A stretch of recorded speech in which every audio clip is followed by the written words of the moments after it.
1, 2, 3 민들레. 환경이 오염되고 있다, 지구가 더워지고 있다는 얘기는 우리에게 너무 익숙합니다. 기후변화 문제에 관심을 가지고 직접 활동하게 된 구체적인 계기가 각자 있을 텐데요. 오동재. 세계 과학자들이 모인 국제기구 기후변화에 관한 전문가 패널 IPCC에서 작년 10월에 낸 과학 보고서가 있어요. 그 보고서의 핵심 내용은 기후변화에 대응할 수 있는 시간이 12년 남았다는 거예요.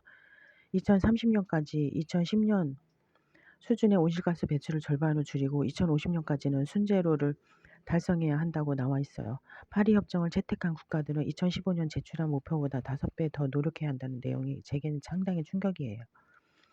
한편으로 많이 아쉬웠던 건 보고서의 내용이 세계적으로 이슈가 됐는데 막상 그 행사가 열린 한국에서는 크게 관심을 받지 못했다는 거예요. 단순히 더 덥다, 아니다 하는 문제가 아니라 지구와 우리의 삶까지 전부 파괴될 수 있다는 것을 많은 사람들이 인지하지 못하고 있는 게 너무 안타까웠어요. 김민. 작년 폭염이 거의 재난 수준이었잖아요. 역대 평균 온도가 가장 높았던 해의 순위를 매긴 국내 기상 자료를 보면 1위가 2016년, 그 뒤를 이은 2, 3, 4, 5위가 모두 최근 5년으로 링크되어 있어요. 세계 평균 온도는 1880년부터 2012년까지 133년 동안 0.85도씩 올랐는데 우리나라는 지난 100년간 1.5도씩 올랐어요. 거의 2배 가까운 상승이죠. 너무 안타까운 현실이에요. 오연재. 교토의 정서에는 한국이 2020년까지 BAU 대비 온실가스를 30% 줄이겠다고 약속한 게 있어요. 감축 목표에 따르면 543만 톤을 줄여야 하는데 현재 배출량이 약 753만 톤이라고 해요. 2020년 감축 목표도 지키지 못하고 있으면서 정부는 파리협정에서 2030년까지 37%를 감축하겠다고 또 약속을 했어요. 이 문제를 해결하려는 노력이 없으면서도 심지어는 온실가스 배출의 큰 원인인 화력발전소를 새로 건설하고 있어요. 이런 상황들을 보며 뭐지 싶었어요. 그레타 둔베리라는 스웨덴 소설가 기후변화 행동에 앞장서고 있잖아요. 툰베리는 스웨덴 정부가 2045년까지 이산화탄소를 배출하지 않는 탄소 중립국을 만들겠다고 선언했는데도 너무 늦었다, 더 빨리 바꿔야 한다고 요구하고 있어요. 그런데 우리나라는 온실가스 감축 목표도 지키지 않고 탄소 배출에 대해 아무런 공약 없이 그냥 펑펑 쓰고 있는데 이 상황에서 뭐라도 해야 하는 거 아닌가요? 한국이 기후 악당 국가로 지목됐잖아요. 세계 청소년들이 기후변화 행동을 위해 네트워크하고 있는데 그들이 과연 한국 청소년들을 반겨줄지 모르겠어요. 그래서 우리에게 더 열심히 행동해야 할 책임이 있다고 생각하고요. 김서영. 저는 어렸을 때부터 겁이 많았어요. 내 삶을 위협하는 무서운 것들이 너무 많은데 사람들은 그걸 크게 인식하며 살지 않는 것 같았어요. 초등학교 5학년 때 엄마한테 원자력 발전소가 뭐야? 라고 물었는데 엄마가 에너지를 만드는 과정에서 뜨거운 열이 발생하는데 그걸 바닷물을 끓여와 식히거든. 그 바닷물을 다시 바다로 내보낼 때 방사능도 같이 흘러가면 바다가 오염돼. 이런 얘기를 해주셨어요. 그러다가 우리 다 죽는 거 아닌가? 왜 사람들이 이렇게 중요한 문제를 그냥 넘어갈까? 너무 두려웠어요. 해결할 수 있는 방법을 찾다가 제가 고민하던 문제가 기후변화와 맞닿아 있다는 걸 알았고 여기까지 오게 됐네요. 두 단체에서 어떤 활동을 하고 있는지 궁금해요. 김민. 빅웨이브 안에는 다양한 프로젝트와 모임들이 있는데요. 환경 문제와 직결되는 식습관을 연구하는 프로젝트나 기후변화, 정책 스터디 모임, 환경 이슈 관련 지역들을 견학하고 전문가를 찾아가는 여행 프로젝트도 있어요. 에너지 문제로 갈등이 있는 지역이나 에너지 자립 마을, 친환경 에너지 타운 같은 곳을 방문하고 나서 영상물도 만들고 기사를 써서 언론에 기고하기도 해요.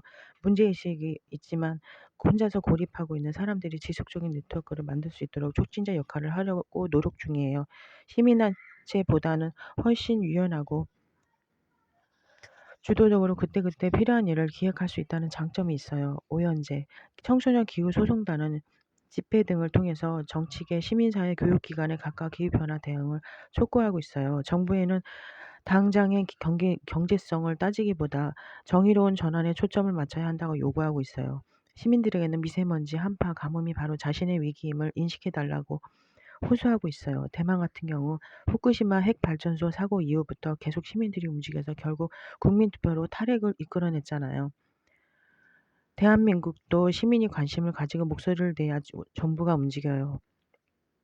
스웨덴, 미국, 호주, 필리핀, 노르웨이, 네덜란드 등 15곳이 넘는 국가에서 기후소송을 진행하고 있어요. 기후변화라는 거대한 문제는 개인의 실천으로 막을 수 없다. 정부가 책임감을 가지고 적극 대응해야 한다.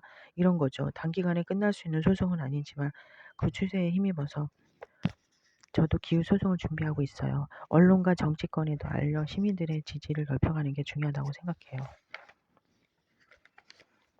청소년 기후소송단, 성인지원단, 청년지원단, 그리고 변호인단 이렇게 네 주제가 협력해서 기후변화의 문제점, 대한민국의 정책, 시스템 등을 학습하고 있어요. 기후변화 캠프를 열어서 청소년들과 소송에 대한 공부도 하고 있고요. 변호인단과 합의하면서 이 일을 공론화시키는 일을 하고 있어요. 올 연말에 모의 재판을 열려고 해요. 여름부터는 본격적인 재판을 준비할 거고 내년 1월쯤 법정을 빌려서 모의 재판을 하고 내년 상반기에 소송을 시작하려고 기획하고 있어요. 학교 다니고 각자 일상을 챙기면서 활동하느라 청소년들이 정말 바빠요. 매주 모이기도 어렵고 시험 기간이 되면 거의 모든 활동이 멈추죠. 앞으로는 방학 때 집중적으로 모일 예정이에요. 김민, 한국은 인식이 미진한 편이지만 파리 협정 이후 기후변화 대응이 세계 여러 곳에서 동시다발적으로 일어나고 있어요. 세계 경제 포럼도 기후변화에 주목하고 있고요. 파리 협정이 체결된 후에도 극한 기상현상이 빈번하고 일어나고 특히 우리나라는 미세먼지 문제가 심각해졌죠. 국내적으로 기후변화 담론에 대한 응축된 에너지가 그레타 툰베리라는 청소년을 통해 터져나온 것이라고 생각해요. 그래서 전 세계뿐만 아니라 한국의 청소년들도 더 활발하게 움직일 수 있을 거라는 기대가 있어요. 한국 사회가 청년의 목소리에 귀 기울이지 않는 것도 문제지만 기특하다, 대견하다는 시선을 보는 것도 동등한 입장은 아닐 것 같아요. 한국에서 청소년 시민으로 살아가기 어떠세요? 김민, 나이 드신 분들을 보면 너네 그래서 얼마나 변화를 일으킬 수 있느냐 생각하는 거야. 혹은 우리가 제대로 가르쳐 줄게라는 생각에서 크게 벗어나 있지 않다고 생각해요. 김석영, 청소년을 시민으로 보지 않는 인식 때문에 저는 학교에서 괴짜취급을 받고 있어요. 어린이가 왜 이런 활동을 관심이 있지 하는 느낌. 청소년이 어리고 미성숙하다는 걸 부정하지 않는데 그 원인이 어디 있는지 찾아봐야 한다고 생각해요. 자리가 사람을 만든다는 말이 있잖아요. 한 번도 선택의 기회를 가져본 적이 없기 때문에 더 미성숙해지고 그 책임감 없이 자라게 되는 건 아닐까. 그런 청소년들을 미성숙하다고 배제하는 건 어른들이 자신의 책임을 인정하지 않는다는 거죠. 권리를 준 적도 없으면서 미성숙하다고 아예 권리를 인정하지 않는 것은 말이 안 돼요. 실제로 중요한 정책 수립에 있어서 청년의 목소리가 많이 반영되지 않기도 해요. 환경부에서 2050 저탄소 전략을 짜는 포럼을 꾸렸는데 70명의 전문가들 중에 청년위원은 6명밖에 안 돼요. 인원이 제한돼 있고 전문성의 관점에서 청년들은 아직 부적합하기 때문이라고 얘기하더라고요. 막상 2050년이 되었을 때 그 문제의 당사자는 누굴까요? 청년들도 의미 있는 목소리를 만들어낼 수 있다는 신뢰를 가지고 대표성을 부장해줘야 한다고 생각해요. 물론 청년들을 동등한 파트너로 인정하는 분들도 있어요. 빅웨이브에선 환경일보와 협력해 개건 기자단을 운영하고 있는데요. 프로젝트를 시작할 때 환경일보 대표님께서 청년들도 충분히 전문적인 기사를 만들어낼 수 있는 역량이 있다. 어떻게 이들의 활동 무대를 만들어 나갈 수 있을지 고민해야 한다고 말씀하시더군요. 함께 길을 만들어 가려고 노력하는 분들을 만날 때 힘이 나죠. 빅웨이브 활동하시는 분들 중에 직장인은 평일에 야근하고 주말에 출근하느라 대학생이나 대학원생은 시험 준비, 아르바이트 하느라 프로젝트에 참여하지 못하는 경우가 많아요. 그럼에도 빅웨이브 청년들은 전문성을 강화하기 위해 노력하고 있어요. 기성세대들도 청년들을 파트너로 생각하고 서로 의지할 수 있는 토양을 만들어 가야죠. 청년과 기성세대가 함께 기후변화 대응을 해나가는 것 또한 저의 목표예요. 어린 시민이라고 무시만 받는 건 아니에요. 많은 분들이 지원하고 응원해 주세요.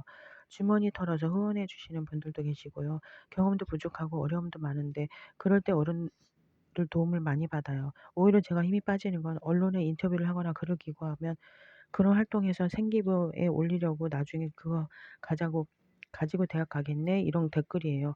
저는 생기부에 상관없는 비인가 대안학교를 다니고 있지만 그런 게 생기부에 남고 안 남고는 전혀 중요하지 않다고 생각해요. 인터뷰나 간담회 자리를 한번 가지려면 10시간 넘게 공부하고 할 말도 정리하거든요. 그냥 이런 기회에 제 목소리를 내고 저의 시민성을 확인하는 건데 그 의도를 사람들이 오해할 때 속상한 거죠. 우리는 미래 세대가 아니라 오늘을 살아가는 현 세대라는 것. 우리의 오늘을 위해 활동한다는 걸 알아줬으면 좋겠어요. 온라인에 익숙한 세대라 메시지 전달 방식을 다를 것 같은데 어떠세요? 부모님 세대가 광장에 나가서 구호를 외치는 방식을 택했다면 요즘 사회운동은 현상의 본질을 드러내는 데 좀 더 집중하는 것 같아요. 뭔가를 쟁취해야 한다는 투쟁 의식보다 이런 현상이 벌어지고 있다는 사실을 알리는 일에 초점을 맞추는 경향이 보여요. 예를 들어 기후변화가 과학적으로 지구에 어떤 영향을 미치고 있는지, 해수면이 상승되면 어떻게 되는지, 식량은 얼마나 어떻게 부족했는지를 해지는지 이런 정보를 제공하면서 참여를 유도하죠.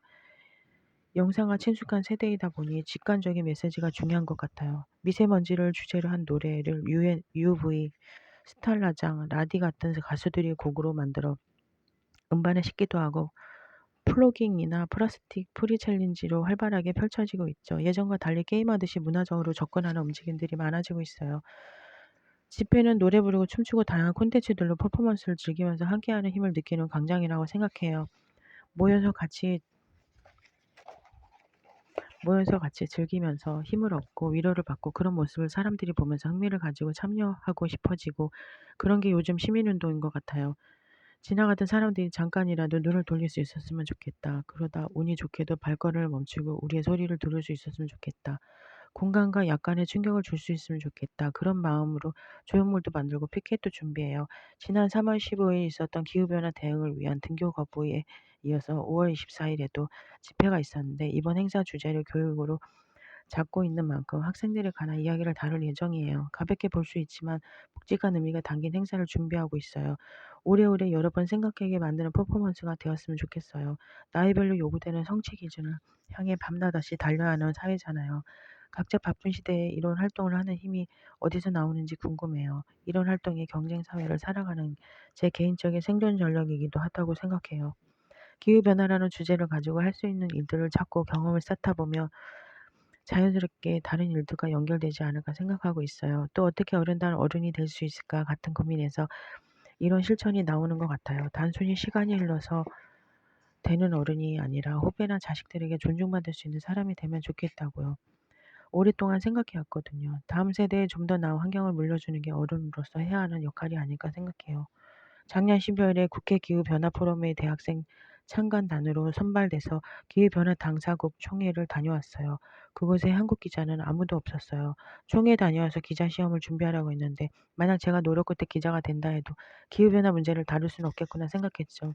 영국 가드언에서 기후변화 섹션이 따로 만들어져 있을 정도로 한국은 아직 그 인식이 부족해요.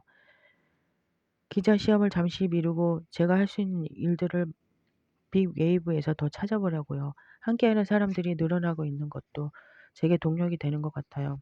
지금 살고 있는 아파트에서 우리 집 빼고 다 에어컨이 있거든요. 다른 집 실외기 열기 때문에 더워도 문을 열 수가 없어요. 문을 닫으면 내부 열기 때문에 살 수가 없고요. 도시 사람들이 다 같이 에어컨 끄고 문을 열면 덜 덥게 살 수 있을 텐데 열사병으로 죽는 사람들 보면 우리가 에어컨을 트는 것만으로도 그 사람들 죽게 만드는 게 아닐까 하는 생각이 들어요. 매년 여름이면 언니랑 싸워요. 에어컨을 설치할지 말지 하는 문제로요. 그렇게 갈등하고 고민하면서 같이 길을 찾는 게 제일 현실적인 실천 아닐까요? 우리의 실천에 대해 너희들 삼배옷 입고 전기 안 쓰고 차 안 타고 걸어 다니면 인정해 준다 이렇게 말하는 사람들이 있어요. 저는 문명을 포기하자는 것도 아니고 다른 이들의 평화를 해치려는 것도 아니고 좀 더 오래 평화롭게 일상을 살아갈 수 있도록 노력하자는 거예요. 그 의도를 오해하지 말아 주셨으면 해요. 우리는 축복받은 세대라는 말을 많이 듣고 자랐어요. 어디서든 전기 펑펑 쓸 수 있고 먹을 거 입을 거 풍족하고 더욱 좋은 세상을 살고 있는 세대 아니냐. 하지만 태어날 때부터 이런 것에 익숙하게 살아온 저희에게는 너무나 당연한 삶이에요. 그런데 이런 것들을 당연히 누리기 위해 짊어져야 하는 책임을 지금까지 모르고 살다가 시간이 지나면서 그러한 편리 속에서 누군가의 희생이 있다는 걸 알게 됐어요. 그걸 안 이상 외면하고 무시하고 넘어가서는 안 된다고 생각해요. 그레타 툰베리의 연설 중에서 2078년에 저는 75번째 생일을 맞이합니다. 그때 자식들이나 손자가 있다면 함께 생일을 보내겠지요. 만약 그들이 내게 기후변화를 막을 수 있는 기회가 주어졌을 때 당신은 무엇을 했냐고 물으면 뭐라고 답할까요? 라는 말이 굉장히 와닿았어요. 부끄럽지 않은 삶을 위해서는 외면하지 않는 것이 필요해요. 당장 큰 변화가 없을지라도 나는 그때 기후소송단 활동을 했고 하루에 반이 넘는 시간을 기후변화에 대해 공부하고 기사를 찾아보면서 지구온난화를 막기 위해 행동했다고 후손들에게 떳떳하게 말할 수 있으면 좋겠어요. 기후변화 자세히 알고 함께 실천해요. 기후변화는 무엇인가? 간혹 기후와 날씨를 혼동하는 경우가 있는데 날씨는 매일 우리가 경험해온 기온, 바람, 비 등의 대기 상태를 말하며 기후는 수십 년 동안 한 지역의 날씨를 평균화한 것입니다. 기후변화는 수십 년 또는 그 이상 지속되는 통계적으로 중요한 기후의 변동을 의미합니다. 어떤 일이 일어나고 있나요? 지구온도 상승, 지난 133년 1880년에서 212년까지 지구 평균 기온은 0.85도가 올랐습니다. 과거 1만 년 동안 지구 온도가 1도씨 이상 변한 적이 없던 것에 비하면 지구의 온도가 얼마나 빠르게 상승하고 있는지를 알 수 있습니다. 우리나라는 지난 100년간 1.5도씩 상승하였으며 이는 지구 평균의 2배입니다. 해수면 상승 2016년 2월 기준 전 세계 평균 해수면 높이는 1993년보다 74.8mm 상승했습니다. 2100년에는 1990년보다 0.75에서 1.9m 더 상승할 전망입니다. 우리나라의 경우 제주 지역 해수면이 지난 40년간 22cm 상승하였고 이는 세계 평균보다 3배 높은 수치입니다. 우리나라의 기후변화 진행 속도는 세계 평균을 상회하고 있습니다. 향후 전망. 지금처럼 지구의 평균 기온 상승률이 유지된다면 21세기 말 지구 평균 기온은 33.7도씨, 그리고 한반도의 평균 기온은 최대 6도씨까지 상승할 수 있습니다. 또한 2080에서 2100년 즈음에는 해수면이 63cm 상승하여 전 세계 주거 가능 면적의 5%가 침수될 수 있습니다. 최근 평균 지표 온도가 상승함에 따라 다수의 지역에서 폭염 발생 빈도의 지속 기간이 증가하는 추세가 관찰되고 있습니다. 앞으로는 극한적인 강수 현상의 발생 빈도와 강도 또한 증가하여 계절 간 강수량과 기온의 차이가 더욱 커질 것으로 예상됩니다. 지구의 온도가 1도씨 오를 때마다 지구에는 어떤 일들이 벌어질까요? 1도씨, 구산 오림지대가 절반으로 감소하고 북극의 얼음이 녹기 시작하고 희귀 동물들의 서식지가 사라지며 생물 다양성 위기가 심화됩니다. 2도씨, 산호초나 호주 열대 우림 같은 생태계들은 회복 불능에 빠지며 석회질 성분의 해양 생물은 멸종하게 됩니다. 3도씨, 빈민층 인구의 극심한 기아 상태가 발생하며 사바나 지대의 사막화가 진행됩니다. 4도씨, 해안 인접 도시는 소멸하며 남극의 빙봉이 녹으며 세계 전역의 해안이 침수되고 시베리아 동토층 미세 탄소 배출로 기온 상승이 가속화됩니다. 5도씨, 극지방의 빙하가 모두 녹고 지하 대수층이 고갈되며 내륙의 기온이 10도씨 이상 상승하고 대륙 깊은 곳까지 바닷물이 침투하여 인류가 서식 가능한 곳이 극도로 감소합니다. 6도씨, 육지와 바다 생물의 95%가 전멸하며 인류의 생존 가능성이 희박한 상태에 이릅니다. 기후변화 협약 주요 내용. 교토의 정서와 파리 협정. 기후변화 협약 UNFCCC 상의 온실 감축 의무만으로는 기후변화 방제가 어렵다고 보며 1997년 산업혁명으로 온실가스 배출에 역사적 책임이 있는 선진국을 대상으로 법적 구속력을 갖는 온실가스 감축 의무를 정한 교토의 정서를 채택했으며 이는 2005년 2월 16일 공식 발표되었습니다. 선진국에서만 온실가스 감축 의무를 부과할 게 아니라 개도국도 참여해야 한다는 필요성이 지속적으로 제기됨에 따라 2015년 12월 파리 협정을 채택해 2020년 이후부터 적용되는 신 기후 체제가 출발하였습니다. 파리 협정은 선진국과 개도국 모두 참여하되 각국의 감축 목표를 스스로 결정할 수 있도록 하는 유연한 방식으로 세계 195개국이 파리 협정에 서명을 하였으며 우리나라는 2016년 11월 3일 국회 비준하였습니다. 기후변화 핵심 내용 온실가스 감축과 기후변화 적응. 무엇보다도 기후변화의 주범은 온실가스 배출량을 줄여야 합니다. IPCC의 온실가스 배출량 시나리오에 따르면 지구온도 상승폭을 2도씨 이하로 억제하려면 세계 온실 배출량은 2020년 520억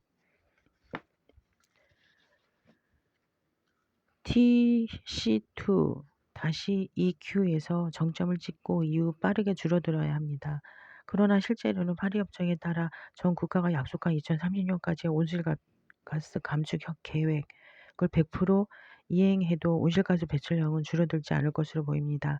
2030년 세계 온실가스 배출량은 2도씨 목표를 지킬 수 있는 양보다 140억 TCO2-EQ 가까이 많은 것으로 추산되기 때문입니다. 게다가 당장 온실가스 배출을 멈춘다 하더라도 산업혁명 이전 수준으로 돌아가는 데에는 100년에서 300년이라는 긴 시간이 걸립니다. 오늘 당장 인류가 발동을 멈추더라도 지구온난화는 당분간 계속 진행될 수 있다는 의미입니다. 그렇기 때문에 온실가스 배출을 감축하는 것만큼이나 중요한 대응책은 이미 진행된 기후변화의 영향을 최소화하는 것, 즉 기후변화 적응입니다. 기후변화 적응은 기후변화로 인해 세계 생태계의 변화, 산업의 변화, 재난 발생 증가와 같은 위험을 최소화하고 새로운 발전의 기회를 최대화하는 전략입니다. 기후변화는 전 지구적 문제이기 때문에 한 국가나 개인의 노력으로는 결코 막을 수가 없습니다. 전 세계 모든 사회 구성원들의 협력이 필수적입니다.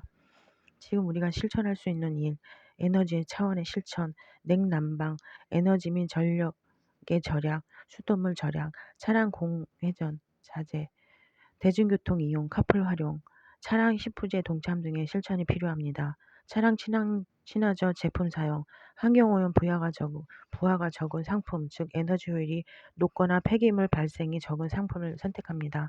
폐기물 재활용 적극 참여, 온실가스 중에 하나인 메탄은 주로 폐기물 매립 처리 과정에서 발생하므로 재활용이 촉진되면 매립지로 반입되는 폐기물량이 감소해 메탄 발생량도 줄어듭니다. 또한 폐지 재활용은 산림자원 훼손을 줄여 온실가스 감축에도 기여합니다. 나무 심고 가꾸고. 나무는 이산화탄소의 좋은 흡수원입니다. 북유럽같이 산림이 우거진 국가는 흡수량이 많이 온실가스 감축에 큰 부담을 느끼지 않는 것이 좋은 예입니다. 청소년 참여가 정치 생태계를 바꾼다. 하승우, 시민에게 권력을 저자 가난하고 힘없는 사람에게 더 절실하게 필요한 것이 정치라고 생각한다. 유니세프의 아동 친화 도시 사이트에 가면 한국의 26개 지방자치단체가 등록되어 있다. 유니세프 아동 친화 도시 모델과 가장 가깝다고 평가되는 일본의 경우는 5개의 지방자치단체가 등록되어 있다. 아동 친화 도시는 유엔의 아동 권리 협약에 따라 청소년의 목소리와 필요, 우선권과 권리를 공공정책과 결정 과정에서 보장하는 도시를 말한다. 그렇다면 한국은 일본보다 청소년들이 살기 좋은 도시로 변해가고 있는 걸까? 한국의 아동 친화 도시는 무엇과 친화할까? 유니세프에 따르면 아동 친화 도시로 선정되려면 10가지 조건에 부합해야 한다. 아동의 참여, 아동과 관여된 일을 시행할 때 아동의 의견을 듣고 고려해야 한다. 아동 친화적인 법 체계, 모든 아동의 권리를 증진하고 보호하는 조례와 규정이 있어야 한다. 아동 권리 전략, 유엔 아동 권리 협약의 원칙에 따라 아동 권리 전략을 개발해야 한다. 아동 권리 전담기구, 아동의 의견을 우선적으로 고려하는 상설기구를 마련해야 한다. 아동 영향 평가, 정책과 조례 규정 등이 아동에게 미치는 영향을 평가하는 체계적 과정을 마련해야 한다. 아동 관련 예산 확보, 아동을 위해 적절한 예산을 확보하고 아동 관련 예산이 잘 쓰이는지 분석해야 한다. 정기적인 아동 실태 보고 아동의 권리 실태를 지속적으로 모니터링하고 관련 자료를 수립해야 한다. 아동 권리 홍보, 아동 권리에 대해 모든 주민에게 널리 알려야 한다. 아동을 위한 독립적 대변인, 아동 권리 증진을 위해 일하는 비정부 기구들을 지원하고 아동 옴부즈맨이나 어린이 청소년 위원과 같은 독립적 인권 기구를 개발해야 한다. 아동 안전을 위한 조치, 아동이 안전하고 오염되지 않은 환경에서 자랄 수 있도록 정책을 개발하고 시행해야 한다. 서울에서 종로구를 비롯한 한국의 26개 지방자치단체가 아동 친화 도시라면 이 10가지 원칙을 실현하고 있어야 한다. 정말 그렇게 하고 있을까? 10가지 원칙은 고사하고 청소년과 관련된 여러 일들에서 당사자의 의견을 듣고 고려하고 아동의 권리에 대해 모든 주민에게 알리고 있을까? 그렇지 않대 내 길을 걸어도 위험하다. 고 말릴 사람이 주변에 없다. 그렇다면 이 친화는 대체 무슨 쓸모일까? FRINDLY란 말은 친화만이 아니라 지지의 의미도 있는데 한국에는 친화라는 입장만 있지 지지의 정책이 없다. 그러니 예산도 체계적인 전략도 당연히 없다. 의지가 없지 방법이 없나. 그동안 여러 차례의 촛불 시위를 경험했는데도 왜 한국은 청소년의 정치 참여에 소극적이거나 부정적일까? 이전에 그들이 정치에 참여했던 역사가 없었던 것도 아니다. 1960년 4월, 1980년 5월에도 청소년들이 적극적으로 참여했고 그래서 대한민국의 역사가 조금씩 바뀌었는데 말이다. 유엔에 따르면 15에서 25세 사이의 시민들이 전 세계 인구의 5분의 1이나 된다. 그렇다면 이 세대의 목소리와 필요, 결정이 정치에 반영되어야 하는 게 너무나 당연하다. 특히 많은 연구자들이 지적하듯이 청소년기의 정치 참여는 투표 외에도 다양한 시민 참여 활동으로 이어질 수 있다. 경험이 반복될수록 시민의 권리를 더욱 능숙하게 쓸 수 있으며 낡은 기득권과 권위주의적인 관행을 깨고 낡은 정치 의제보다 새로운 정치 의제를 다룰 수 있다. 청소년 정치 참여의 가장 중요한 점은 새로운 욕구와 필요를 발생시키며 사회의 다양성을 증가시킨다는 것이다. 뒤집어 보면 바로 이런 이유에 한국은 청소년의 정치 참여를 꺼리는 게 아닐까. 청소년들은 정치에 관심이 없다. 미성숙해서 제대로 판단할 수 없다 하는 괴이한 알리바이나 되면서 최근 외국의 청소년 정치 참여 활동에서 흥미로운 현상은 게임과 민주주의를 연계시킨다는 점이다. 게임을 통한 민주주의 활동은 민주주의의 핵심 개념이나 본질을 가르치는 것보다 차별이나 성평등 같은 민주주의나 인권 관련 주제들을 실행 생활에서 체득하려는 운동이다. 스웨덴의 스톡홀름에서 시작되었다고 하는데 민주주의와 인권 관련 주제들을 시험하는 게임을 만들고 온라인에서 무료로 이용하도록 한다. 그리고 온라인에서 게임만 하지 않고 비슷한 관심을 가진 사람의 오프라인 커뮤니티를 구축하기도 한다. 같이 게임도 하고 활동도 하는 젊은 세대의 경향을 반영한 활동이다. 이 활동은 주로 16에서 35세 청년들을 대상으로 하는데 대표적인 사례인 청년공화국 운동은 젊은 난민들이 유럽에서 인질적인 참여, 시민 참여, 사회 참여 활동 등에 적극적으로 참여할 수 있도록 지원한다. 청년공화국 운동은 2014년 중반에 시작되어 2015년 1월에 스웨덴에서 공식 단체로 등록하고 활동을 시작해서 스웨덴, 독일, 벨기에, 프랑스 등 유럽 7개국에서 500명 이상의 시민들과 활동하고 있다. 6개월 정도의 기간에 지역 활동을 기획하는 합숙훈련, 매월 진행되는 해외와 교육 워크숍, 지역 프로젝트, 실행과 평가 등이 진행된다. 이런 흐름은 미국에서도 확인되는데 눈에 띄는 건 IC빅스 활동이다. 이 단체는 청소년들이 게임에 몰두한다면 매력적인 게임을 통해 민주주의를 이해하도록 하자고 게임의 시민 참여를 활성화시킬 수 있도록 돕자고 주장한다. 물론 게임에 참여들이 모두 적극적인 시민으로 활동하는 것은 아니지만 이는 좋은 관문이 될 수 있다. 게임을 통해 획득한 포인트를 시민활동에 사용할 수 있는 것도 인상적이다. 만약 당신이 도시 내에서 여러 상호작용으로 시민보상 포인트를 축적할 수 있다면 당신이 마을회의에 참석할 확률은 얼마나 높아질까? 그리고 만약 이런 시민 포인트가 주차 요금에서 환급되거나 레크리에이션 서비스를 받을 수 있는 무료 이용권과 이용료 할인 혜택을 받을 수 있게 된다면 참가하게 되지 않을까? 지역 앱으로 새로운 공원 디자인에 대한 생각을 등록할 수 있다면 가능성을 상상해보라. 이 사이트에서 실제로 게임을 해보면 정부의 역할이 무엇이고 어떤 목표를 세울 수 있는지 잘 알 수 있다. COUNTIS 월크라는 게임은 시장이나 시의원 등 다양한 역할을 맡아 공원이나 새로운 주거지를 만들기도 하고 마을에 새로 이사온 사람이나 주민들이 원하는 일을 담당 부서와 연결시켜 주기도 하면서 자연스럽게 게임을 하는 사람들이 지방 정부의 역할을 이해할 수 있게 한다. 정치 참여라고 하면 무조건 딱딱하고 재미없다는 고정관념을 깨고 게임이라는 형태로 민주주의와 정치를 이해하도록 돕는다. 이렇게 내용만이 아니라 형식에서도 청소년들의 접근을 보장하며 그들에게 익숙한 매개를 활용하는 것은 그렇게 어려운 일이 아니다. 참여와 민주주의는 당사자의 욕구와 일상에서 시작되어야 한다. 권한이 없지 판단이 없나. 영국 청소년 의회는 10일에서 18세의 청소년들이 364명 이상 선출되어 활동한다. 이들을 선출하기 위한 실제 투표가 영국 전역에서 진행되는데 100만 명이 넘는 청소년들이 투표에 참여한다. 이렇게 선출된 청소년 의원들은 이벤트와 프로젝트를 조직하고 캠페인을 벌이며 청소년들의 목소리를 조직한다. 영국 정부는 청소년 의회를 독립된 기구로 인정한다. 그리고 연말에는 하원에 모여 영국 전역에서 투표로 결정된 5가지 사안에 관해 토론을 벌이는데 하원 의장이 토론을 주재하기도 한다. 2018년 11월 9일 금요일 영국 전역에서 모인 영국 청소년 의회 의원들은 하원에서 토론을 벌였다. 나이프 범죄 근절, 정신건강, 동일노동, 동일임금, 노숙자 문제 해결, 16세 투표권 같은 안건들은 110만 명이 넘는 청소년들의 투표로 선정되었다. 1998년에 처음 시작된 영국 청소년 의회는 유엔 아동 권리 협약 제12조에 따라 영국 청소년들이 자신들에게 영향을 미치는 문제들에 관해 발언할 수 있도록 권리를 보장했다. 그리고 개인만이 아니라 난민이나 위기 청소년처럼 배제된 이들의 참여가 보장되고 지역 청소년 협회와 같은 단체들이 대표로 참여하기도 했다.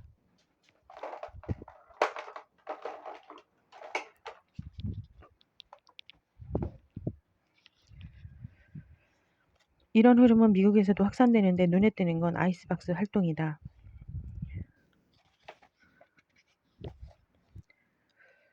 우애는 말하다라는 뜻에서 파생된 말이다. 즉 많은 말들이 서로 충돌하고 화음을 이루는 곳이 바로 의회다. 어떤 말들이 나올지는 당사자들이 결정하고 그 당사자들은 기본적으로 이질적인 존재들이다. 충돌하지 않는 말들은 기성의 규칙들로 정돈된 말이다. 청소년들에게는 자신의 언어로 말할 권리가 있고 그 언어들이 정치에 생명력을 불어넣는다. 현 시민을 위해 대표권을 주자. 청소년들이 미래 시민이라는 말은 고루하다. 그들은 현 시민이다. 이미 현실에서 다양한 활동을 펼치고 있는데 단지 선거권, 피선거권이 없다는 이유로 미래의 시민이 되어야 할까? 유럽연합문화행정청은 청소년 참여를 다음과 같이 폭넓게 규정한다. 대의 민주주의에 참여, 선거에 입후보하거나 선거에 참여하거나 정당에 가입하는 것, 참여 구조에 참여, 청소년 단체나 NGO 또는 자원봉사와 같은 구조에 더 많은 젊은이들이 참여하도록 촉진한다. 토론 참여, 청소년 또는 지역사회 문제, 서면 언론 또는 청소년 라디오를 통한 의견 형성, 온라인 토론 참여, 블로그 작성 또는 공유, 정보를 찾고 민주주의에 대해 배우는 것, 정치 과정의 시뮬레이션에 참여하고 학교에서 훈련 또는 학습에 참여하며 청소년 단체에 참여한다. 1998년 처음 시작된 영국 청소년 의회는 유엔 아동 권리 협약 제12조에 따라 영국 청소년들이 자신들에게 영향을 미치는 문제들에 관해 발언할 수 있도록 권리를 보장했다. 그리고 개인만이 아니라 난민이나 위기 청소년처럼 배제된 이들의 참여가 보장되고 지역 청소년 협의회와 같은 단체들의 대표로 참여하기도 한다. 한국에도 19세 이하 청소년들로 구성된 대한민국 청소년의회가 2003년에 만들어져 운영되고 있다.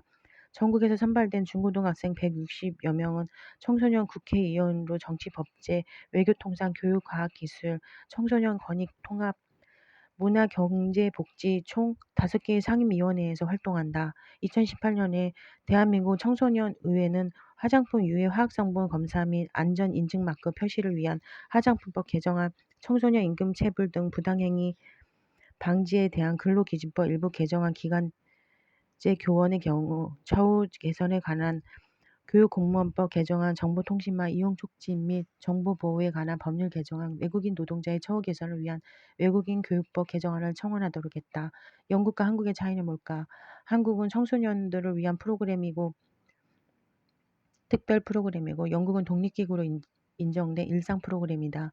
한국의 경우 청소년들이 선거인단이나 국회의원으로 참여하는 것 외에 통로가 없지만 영국에서는 많은 청소년들이 투표에 참여하거나 후보로 나서는 것 외에도 각종 캠페인과 의제 선정에 참여하며 자신들의 관심사를 드러낼 수 있다. 그리고 영국의 청소년 의회는 평범하거나 뛰어난 청소년들보다 주변화되고 배제된 청소년들이 참여하는 과정을 중요하게 여긴다. 앞으로의 사회 통합에 그들의 판단이 필요하고 중요하기 때문이다. 의회는 말하다라는 뜻에서 파생된 말이다. 즉 많은 말들이 서로 충돌하고 화음을 이루는 곳이 바로 의회다. 어떤 말들이 나올지는 당사자들이 결정하고 그 당사자들은 기본적으로 이질적인 존재들이다. 충돌하지 않는 말들은 기성의 규칙들로 정돈된 말이다. 청소년들에게는 자신의 언어로 말할 권리가 있고 그 언어들이 정치의 생명력을 불어넣는다. 이렇게 참여를 규정하면 한국에서도 청소년들의 여러 활동이 참여의 범주로 들어온다. 현재 청소년들의 참여가 부족하다기보다는 그 참여가 실질적인 변화나 여론으로 전환될 기회가 부족하다. 청소년들이 정치에 관심이 없는 건 무관심해서가 아니라 자신들을 대변할 대표가 없고 자신들의 관심사가 반영되지 않기 때문이다. 그러니 자신들의 대접받지 못하는 오프라인보다 대접받을 수 있는 온라인을 선택하는 건 당연한 일이다. 유엔과 유럽연합이 발간하는 모든 보고서에서 청소년의 가소 대표성 문제를 지적하고 있다. 폴록과 하인드는 유럽 청소년들의 활동을 분석한 보고서에서 청년들의 투표율이나 정당 가입률 감소의 그 정치에 대한 관심의 감소는 아니라고 주장한다. 오히려 비공식적인 활동이나 개입은 늘어나고 있고 이들은 시민권을 새로이 구성하고 있다. 특히 돋보이는 건 온라인 참여로 정보를 공유하고 상담하고 논의하고 활동을 조직하고 감시하고 기록하는 모든 참여 활동을 포괄한다. 따라서 폴록과 하인드는 새롭게 생성되는 활동에 주목하고 그 활력을 제도 정치와 연결시킬 방법을 찾는 게 더 중요하다고 주장한다. 문제는 기성 정치가 지나치게 청소년들을 대표하지 않는다는 점이다. 지금 전 세계에서 30세 이하 의원수는 2%도 되지 않고 한국의 경우는 0명이다. 국민의당 출신 김수민 비례대표 의원이 당선될 때 29세였지만 지금은 30대다. 당신이 투표하기에 충분한 나이라면 공식 후보로 나서기에도 충분하다고 믿는다. 주장하는 유엔에 출마하기 어리지 않은 이라는 캠페인은 이런 경향을 반영한다. 2016년 촛불 집회에 참여한 청소년들의 정치 참여를 지속하기 위해 만들어진 촛불 청소년 인권 법제 정연 제정연대는 청소년 참정권 확보, 어린이 청소년 인권법 제정, 학생인권법 제정을 주요 목표로 잡고 있다. 현재 패스트트랙으로 올라가 있는 공직선거법 개정안도 투표권을 만 18세로 낮출 뿐 피선거권에 대해서는 모르쇠다. 청소년들의 정치 활동을 지지하기 위해 선거권과 피선거권을 낮추는 것이 이 시대의 글로벌 스탠다드이다. 한국이 예외일 이유는 없다. 이상한 병원을 닮은 학교에서 버려지는 아이들. 이찬승, 교육을 바꾸는 사람들 대표. 나는 종종 한국 학교의 모습을 이상한 병원 같다. 멀쩡한 환자만 돌보고 진짜 돌봄이 필요한 자는 내팽개치고 있다는 라는 말로 빗댄다. 이런 학교 교육은 인간적이지도 도덕적이지도 못하다. 지금 한국에서는 이런 이상한 병원을 닮은 학교가 너무 많다. 매일 이 병원에서는 수많은 아이들이 버려지고 있다. 다시 말해 수많은 아이들이 학교 수업에서 일상적으로 배제되고 있는 것이다. 학교에서는 출산율 저조로 노동력 부조를 걱정하면서 다른 한쪽에서는 낳아놓은 아이들을 저버리고 있다. 이는 이해하기 어려운 아이러니고 엄청난 사회적 낭비가 아닐 수 없다. 우리 사회는 이런 아이들에게 수업 중 잠자는 아이들, 떠드는 아이들, 학포자, 학업 포기자, 수학 포기자, 영어 포기자, 수업 회방꾼 등 온갖 낙인을 찍는다. 이런 용어를 쓰는 것이 정당할까? 우리는 이 현상을 제대로 바라보고 대처할 필요가 있다. 학업을 포기당한 아이들, 수업에 참여하지 않는 아이들을 어떻게 볼 것인가는 문제 해결에 매우 중요하다. 이들을 수업 태도의 불량자, 학포자 등으로 본다면 해법은 나오기 어렵다. 수업 태도 불량이라는 시각은 수업에 참여하지 않는 원인을 전적으로 학생에게 돌리기 때문이다. 또 학포자라는 용어는 학생이 스스로 학업을 포기했다는 시각이다.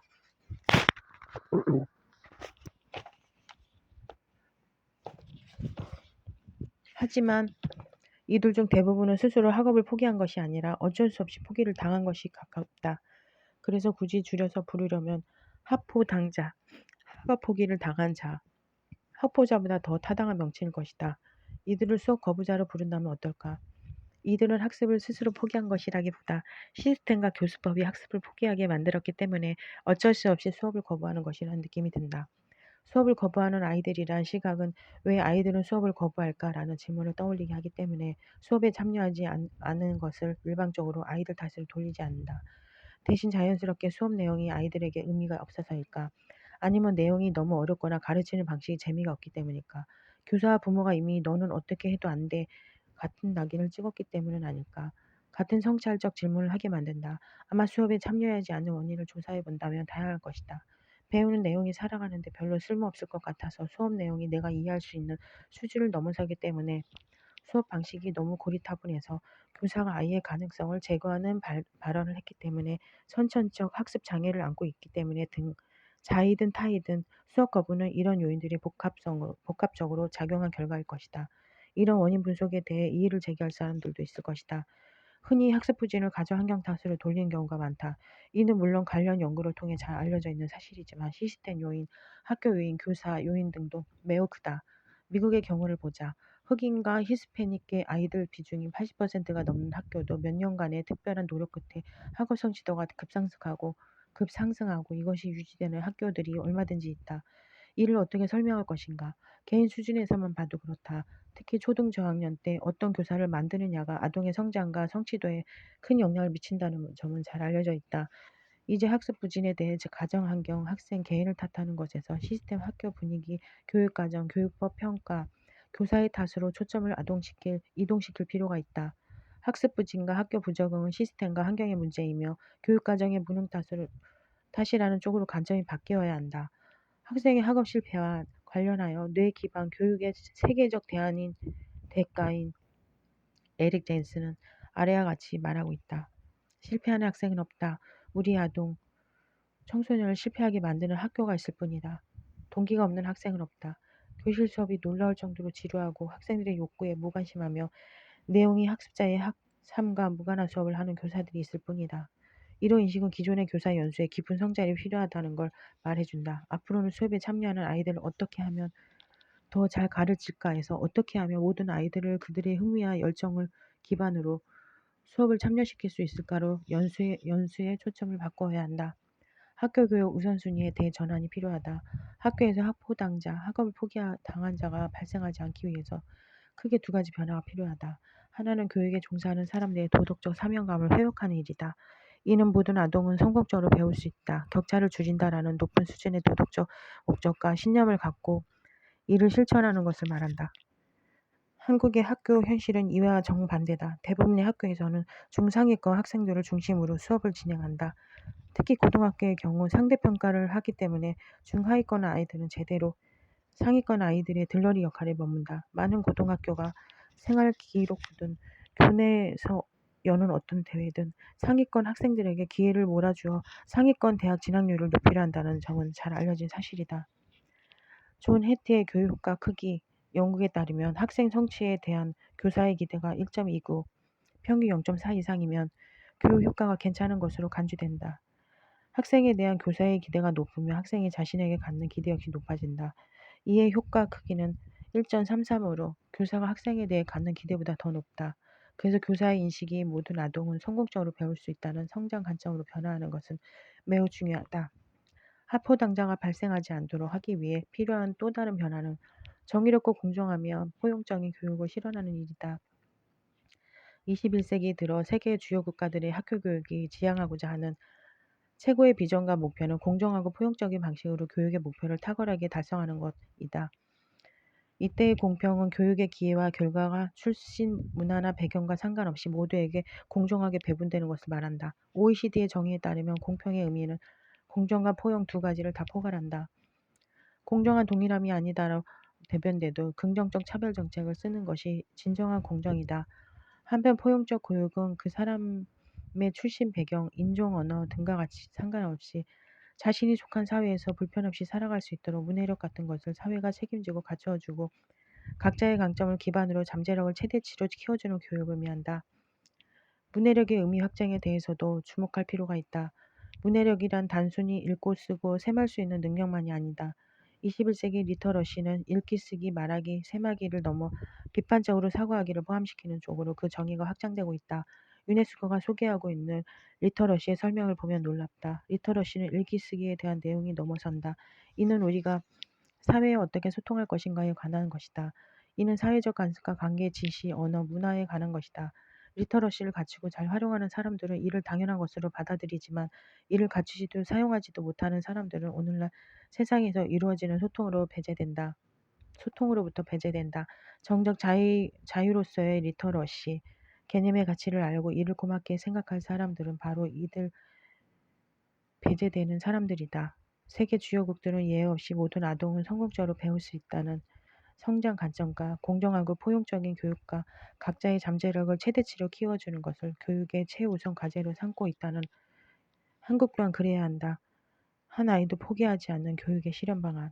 한 아이도 포기하지 않는 교육의 실현은 교육 행위 중 가장 고난도에 속한다. 이런 과제는 당이론을 내세워 목소리만 높인다고 해결되지 않는다. 우선 교육 지도자들부터 멀쩡한 한 자만 돌보고 진짜 돌봄이 필요한 자는 내팽개치기에 앞장서면서 조금도 부끄러워하지 않는 현실을 깊이 성찰하면서 다음 두 가지 요소에 주목해야 한다. 하나는 학습 부진의 대처는 의지만으로는 안 되며 실제 효과가 있기 위해서는 탁월한 시스템 구축이 필요하다는 점이다. 특히 빈곤층 아동들이 처한 각종 불평등을 개선하고 그들의 가능성을 높이기 위해서는 진로폰 개입 프로그램이 필요하고 이를 성공시키기 위해서는 아래와 같은 7가지 핵심 원칙이 매우 중요하다. 최빈곤층 아동을 대상으로 한다. 아동의 발달 초기에 맞춰 시작한다. 지원 프로그램이 종합적이고 강력해야 한다. 준 전문가나 자원봉사자가 아닌 숙련되고 헌신적인 전문가들로 구성된 팀이 투입되어야 한다. 건강, 영양, 주택, 해체된 가정 등 각 요소를 아우르는 통합적 서비스여야 한다. 발달 초기에 가장 기묘한 언어 능력, 학습 습관, 동기, 호기심 등을 키워주기 위해 속진형 보충교육 프로그램을 도입한다. 프로그램 진영의 관찰, 기대의 설정, 성과의 평가 등을 통해 결과에 대해 책임지도록 해야 한다. 학습 부진 예방과 해결을 위한 또 다른 방안은 학생 다양성에 대한 대처 능력을 향상시키는 일이다. 21세기 교육의 성공 여부는 급증하는 학생 다양성이 학교에 어떻게 대처하는가에 달렸다. 이를 위해 우선 두 가지를 고려해 볼 필요가 있다. 첫째, 연령별로 학년과 반을 구성하는 관행을 개선해야 한다. 21세기 아동들은 주의를 집중할 수 있는 시간이 매우 짧다.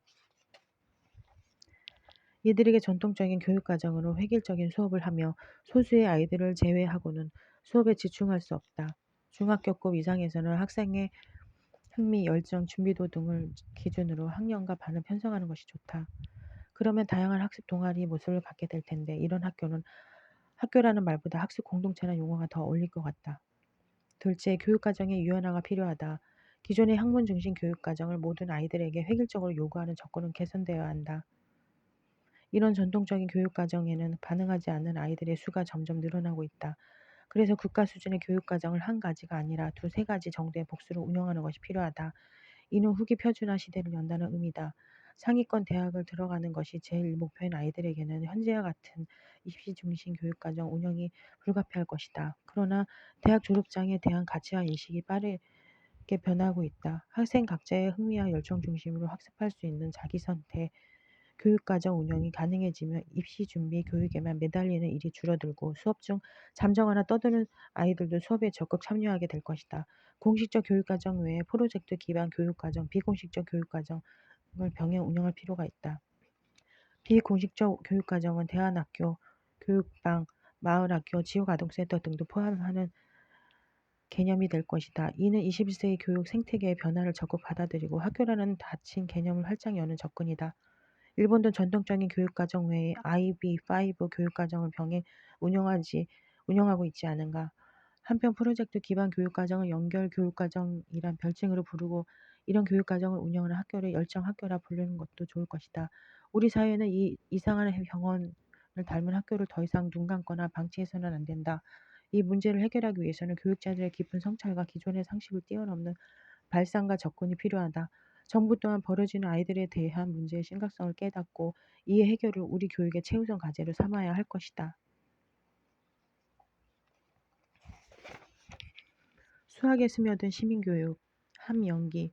중학교에서 사춘기 아이들을 대학에서 예비교사들을 가르쳤다. 교실 밖 교사 커뮤니티 대표와 서울시 교육청 정책연구 장학관을 거쳐 현재 서울교육연수원에서 중등교원 연수부장으로 교사 연수를 기획 운영하고 있다. 수학을 포기하는 이유가 분수 때문이라고. 교육 뉴스를 보다가 아이들이 수학을 포기하는 이유가 분수 때문이란 분석을 보았다. 과연 분수가 수포자의 원인일까? 만약 그렇다면 말이 없는 분수는 너무 억울할 것이다. 사실 비례를 나타내는 분수 개념이야말로 수의 처음이자 끝이고 세계를 이루는 근본이다. 아울러 분수 개념은 평등 논리와도 닿아있으며 분수를 공부하는 과정에 시민성 교육이 녹아들게 할 수도 있다. 물론 분수를 가르치면서 이것은 시민성 교육의 일환이라고 학생들에게 직접 말하는 것은 별로 좋지 못한 교수법이다. 시민교육을 어떤 수업 절차와 방법으로 정형화할 수 없으며 수학 교과에서 시민교육 모형을 개발하려는 시도는 적절하지 않다. 수학 수업과 시민교육을 결합하는 데는 통념적인 이질감을 넘어서는 내적 논리와 자연스러움이 필요하다. 마치 얼마 전에 민주시민의 교육을 수학과에서 어떻게 할 것인지 고민이 된다는 글을 본 적이 있어. 내가 현장에 있을 때 했던 수업을 소개하고자 한다. 이 문제를 함께 고민하며 수학의 합리성과 사회적 정의를 동시에 고민하는 것도 필요하겠다. 분수와 합리적 나눔. 분수, 유리수를 공부할 때 나는 학생들에게 이런 질문을 던진다. 여기 피자가 한 판 있어요. 그런데 먹을 사람이 2명이군요. 공평하게 나눠 먹으려면 한 명이 얼마큼 먹어야 할까요? 아이들은 반이요, 2분의 1이요 라고 어렵지 않게 답을 한다. 그런데 반, 2분의 1 정도로 유리수의 개념을 알아내기는 아직 충분하지 않다. 그래서 질문을 슬쩍 바꾼다. 자, 이번엔 피자가 2판입니다. 그런데 사람은 4명이네요. 어떻게 나눠 먹어야 공평할까요? 잠시 고민하던 학생들은 여러 답을 제시한다. 가위바위보를 해서 이긴 사람이 나누는 방법을 정하게 하자. 먼저 2사람이 한 판씩 차지하고 나머지 한 사람에게 적당히 나누어 주자 등등. 다양한 답이 나온다. 사실 이 과정을 반복하다 보면 결국 한 사람에게 돌아가는 피자의 양은 같은 양으로 수렴한다. 이런 과정은 시행착오인 듯 보여도 분수, 유리수의 개념과 관련하여 상당히 중요하다. 결국 다음과 같은 답도 나온다. 한 판을 먼저 셋으로 나누어 3분의 1 먹고 나머지 한 판을 셋으로 나누어 3분의 1 먹으면 됩니다. 한 사람에게 돌아가는 피자의 양은 3분의 1 플러스 3분의 1은 3분의 2라는 거지요. 아주 괜찮은 방법이군요. 여기에 분수가 생긴 근원적 이유가 있다. 분수라는 말은 본시 합리적 나눔이라는 말이다. 분수를 수학적으로 나타내는 다름만 유리수는 이치가 있는 수이고 교사는 아래와 같은 방법을 보태어 이해를 도울 수 있다. 합리적 나눔은 사람들이 싸우지 않고 평화를 이루는 좋은 방법입니다. 만약 나눔, 분수 유리수가 없었다면 힘센 사람이 늘 먹을 것을 차지했을 테니 싸움이 끊이지 않았겠지요. 그래서 유리수를 배운 사람과 배우지 않은 사람의 차이가 생깁니다. 인간의 얼굴을 한 수학, 유리수의 유리는 합리적인 비율로 나타낼 수 있는, 즉 분자 분모를 사용하여 분수로 쏠 수 있는 뜻을 가진다고 봅니다. 분수로 표현할 때는 분모와 분자를 사용하고 분모로 분자를 나누는 것이라 약속한다. 그런데 분모에 0이 있으면 나눌 수 없으니 분모가 0인 경우는 제외한다. 인류가 분수를 쓰면서 합리적 나눔으로 방법이 발달하기 시작했다.